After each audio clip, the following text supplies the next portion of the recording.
சிவபெருமானின் நெற்றிக் கண்ணிலிருந்து ஒரு தீப்பிழம்பு புறப்பட்டது.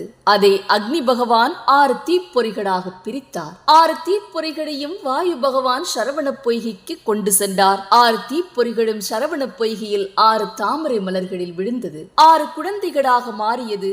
6 குழந்தைகளையும் பார்வதி தேவியின் அம்சமான 6 கார்த்திகை பெண்கள் எடுத்து வளர்த்தார்கள். ஒரு நாள் சரவண பொய்கைக்கு வந்த பார்வதி தேவி 6 குழந்தைகளையும் அரவணைத்து 6 முகம் கொண்ட ஒரு குழந்தை 6 முகனாக மாற்றினாள். அந்த 6 கார்த்திகை பெண்களும் வானில் 6 நட்சத்திரங்களாக மாறினார்கள். அவர்கள்தான் கார்த்திகை நட்சத்திரம். 27 நட்சத்திரங்களில் 3வது நட்சத்திரம் தான் கார்த்திகை. ஒரு நாள் 6 கார்த்திகை பெண்களும் கைலாயம் நோக்கி சிவபெருமானை காணச் சென்றார்கள். பெருமானின் திருவடிகளை நமஸ்கரித்து, பெருமானே, எங்களுக்கு அஷ்டமா சக்திகளை சொல்லிக் கொடுங்கள் என்று வேண்டினார்கள்.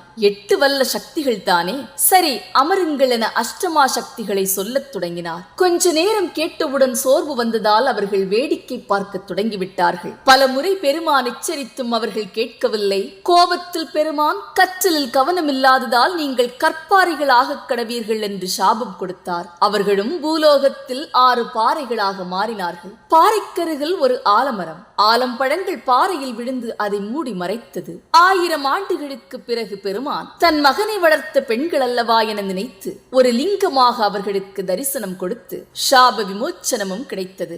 ஆலமரத்துக்கரையில் தட்சிணாமூர்த்தியாக அமர்ந்து அவர்களுக்கு பாடம் சொல்லத் தொடங்கினார். பெண்களே, உங்களுக்கு அஷ்டமா சக்திகள் தேவையில்லை, அதன் பொருளை விளக்கிச் சொல்கிறேன் என்று சொல்லிக் கொடுத்தார். கேட்ட க்ஷணத்தில் சிவயோகினிகளாக மாறி தேவலோகம் சென்று சேர்ந்தார்கள். இந்த 6 கார்த்திகை பெண்களையும் பெருமைப்படுத்தும் நன்னாள்தான் கார்த்திகை விரதம். ஆடி மாதத்தில் 2 கார்த்திகை நட்சத்திரங்கள் வருகிறது.